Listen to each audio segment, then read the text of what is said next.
everyone, a very warm greeting to all of you. Today we are here with some commonly spoken sentences and these are very useful in our speaking language. And if you are learning this kind of structures, then you are improving your English speaking very fastly. So let's get started with the first structure, that is there is no dash like dash. What is it? कोई भी तुम्हारे जैसा नहीं है. Common noun और proper noun यहाँ पर क्या है? कॉमन नाउन मतलब यहाँ पर एक कैटेगरी हम लगाएंगे. जैसे कि मैं कहूँगी सचिन के जैसा कोई खिलाड़ी नहीं है, तो यहाँ पर खिलाड़ी कॉमन नाउन है, प्लेयर कॉमन नाउन है और सचिन प्रॉपर नाउन है क्योंकि वो किसी पर्सन का नाम है.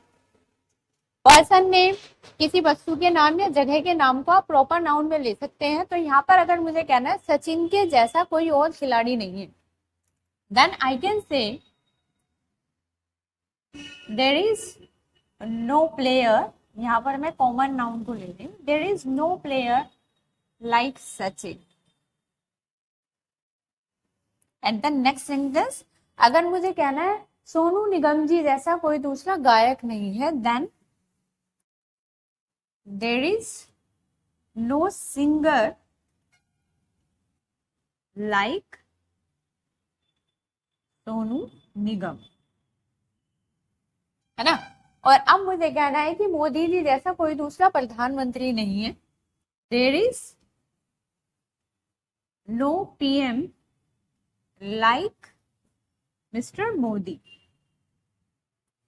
Like this you can use this structure in your speaking. जब भी आपको कंपैरिजन करना है, बताना है कि इनके जैसा दूसरा कोई है ही नहीं, है ना, ये सबसे अलग है, इनके जैसा दूसरा कोई नहीं है, तो यहाँ पर आपकी वो कैटेगरी आ जाएगी, वो कॉमन नाउन आ जाएगा जिसके बारे में आप कह रहे हैं. और जिस पर्टिकुलर पर्सन, सिटी या किसी चीज के बारे में आप कह रहे हैं तो वो प्रॉपर नाउन की कैटेगरी में आ जाएगा. Next structure is I am hooked to. ये एडवांस फॉर्म है आपके इस वाले स्ट्रक्चर की. आई एम हैबिचुअल ऑफ, मतलब मुझे क्या काम करने की आदत पड़ गई. जैसे मुझे कहना है मुझे देर से उठने की आदत पड़ गई है, मुझे चाइनीज फूड खाने की आदत हो गई है, then you can say like this also and you can use this structure also. मुझे चाइनीज खाना खाने की आदत हो गई है, लत लग गई है. आई एम हुक्ड टू, और फिर एक्शन की first form, I am hooked to eat Chinese food. इसी सेंटेंस को अगर मैं इस स्ट्रक्चर की हेल्प से कहूंगी तो मैं बोलूंगी I am habitual of eating Chinese food. Chinese खाना खाने की आदत हो गई है मुझे. सेम सेंस आएगा but the structures are different. I am habitual of eating Chinese food.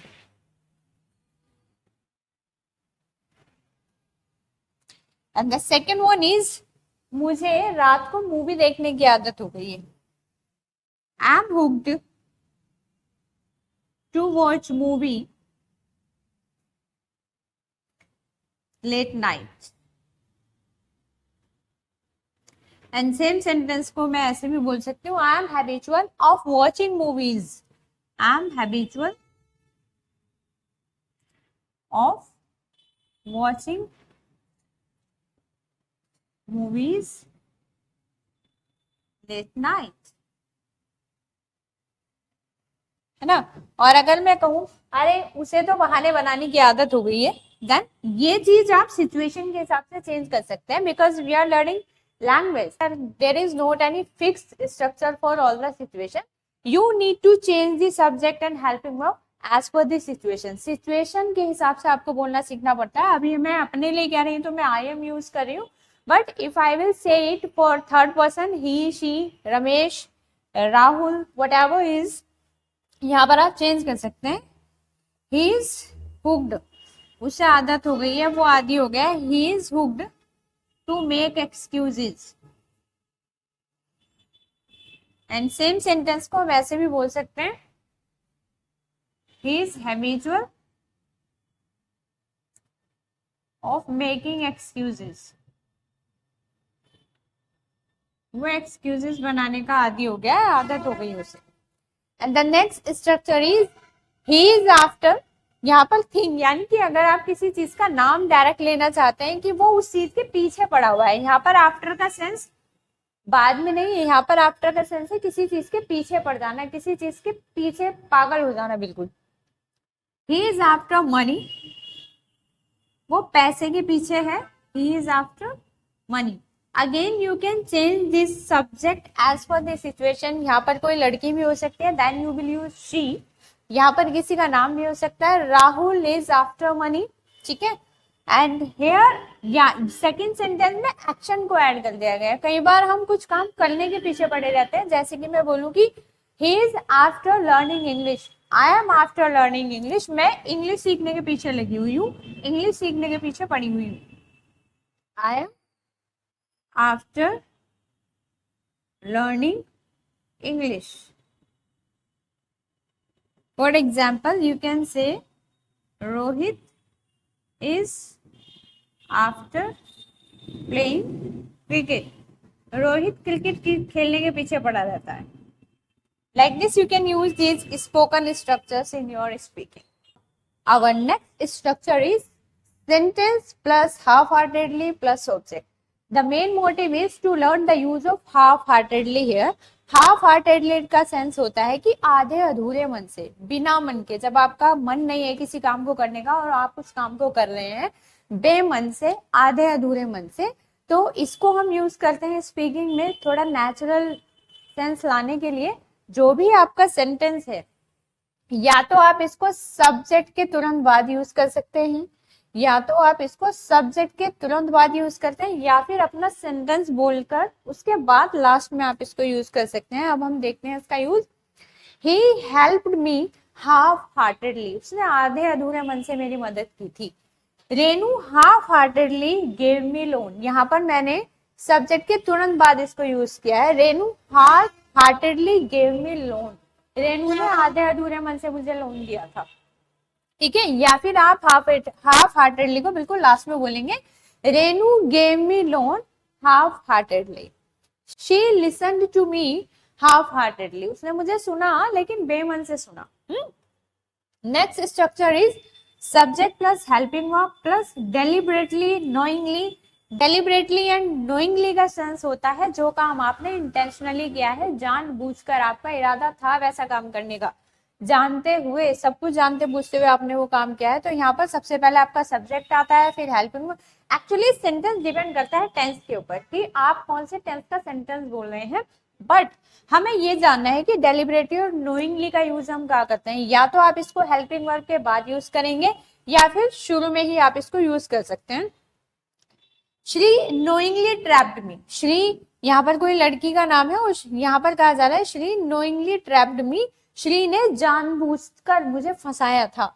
He is deliberately टीजिंग हर, अब यहाँ पर हेल्पिंग वर्ब है तो हेल्पिंग वर्ब के बाद हम इसको यूज कर रहे हैं। ही इज डेलिबरेटली टीजिंग हर, वो जानबूझकर उसे तंग कर रहा है ना। आई नो, मैं जानता हूँ। ही डेलिबरेटली डिलीटेड दैट वीडियो, उसने वो वीडियो जानबूझकर डिलीट किया था। तो इस तरीके से आप इसको यूज कर सकते हैं। Next structure is, next structure में हम सीखने वाले हैं use of on alternate days. On alternate days का मतलब होता है एक दिन छोड़कर जो काम किया जाता है, जैसे कि यहाँ पर हाफ हार्टेडली का मतलब था आधे अधूरे मन से, डेलिबरेटली एंड नोइंगली का सेंस है जानबूझकर जो काम किया गया है। ऑन ऑल्टरनेट डेज का मतलब होता है जो काम एक दिन छोड़ के किया जाए, गैप पे किया जाए। ही गोज टू क्लास, वह क्लास जाता है ऑन ऑल्टरनेट डेज। ये इसका यूज बहुत ही सिंपल है, आप इसको सेंटेंस के लास्ट में ऐड कर सकते हैं।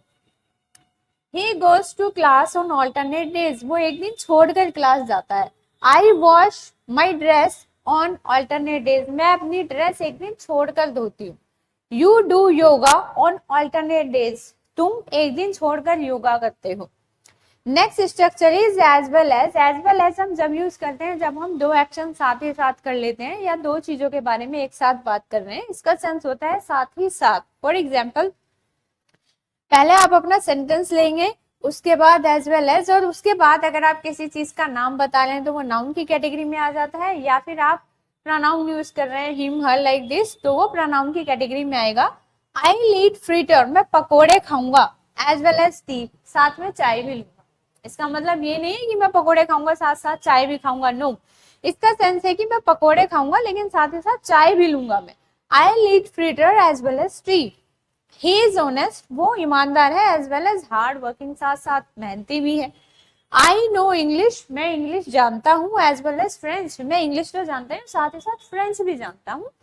तो इस तरीके के सेंटेंसेस को अगर आप अपनी स्पोकन में यूज करते हैं तो it will look like a natural language. You are not acting to speak English, you really know about this language, you can use this language naturally if you will include all these structures in your speaking. Then see you later in next video. Bye bye.